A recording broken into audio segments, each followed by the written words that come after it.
আরে দিদি, শুনছি তোমার এখানে তো অনেক ধরনের পরোটা পাওয়া যাচ্ছে গো। 4 রকম পরোটা পাওয়া যায়। অনেক জায়গায় তো ট্রেনের থেকে কম দামে টিকিটের কম দামে পরোটা দিচ্ছে, তা তুমি নাকি সে রাজহাঁসের ডিম ফিম দিয়ে কি সব চাইনা পরোটা কি সব দিচ্ছ? রাজহাঁসের ডিম পাওয়া যায়।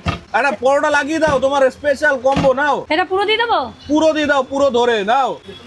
দেখো আজকে সব পরোটা, আরে বাবা কি ওয়েট, বাটকা ইসে পাল্লাতে বসাও। 1 কিলো হবে?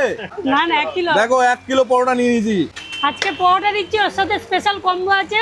আচ্ছা। পুরো ভরিয়ে দিচ্ছি থালাটা। তাই নাকি? পুরো স্পেশাল চিলি চিকেন গেল, চিলি চিকেন গেল 4টে। হ্যাঁ, এটা হচ্ছে গিলেমেটে আছে। আচ্ছা আচ্ছা হ্যাঁ, আর ডিমটা আছে, ডিমটা শেষ হয়ে গেছে আচ্ছা আচ্ছা। তো ওইটা দিয়েছি না। আছে ঘুগনি, আনলিমিটেড ঘুগনি। দেখো এত জায়গায় তো তোমরা কত ধরনের পরোটা খেয়েছো, কত ধরনের ট্রেনের টিকিট থেকেও নাকি কম দামে পরোটা বিক্রি করে। আর এইখানে দেখো স্পেশাল কম্বো, দেখো কত আইটেম, খালি একবার দেখো। আর পরোটা পুরো একদম গোটা একটা পরোটা নিয়ে নিলাম আমি, তাই তো দিদি? হ্যাঁ, চলো, রাজহাঁসের ডিমটা নেই, ইতিমধ্যে শেষ, তাই দেখাতে পারলাম না। দাও, ধরে দিয়ে দাও, যা আছে দাও, চাপি দাও, সব চলে যাবে, ঘরে হরিবল হয়ে যাবে।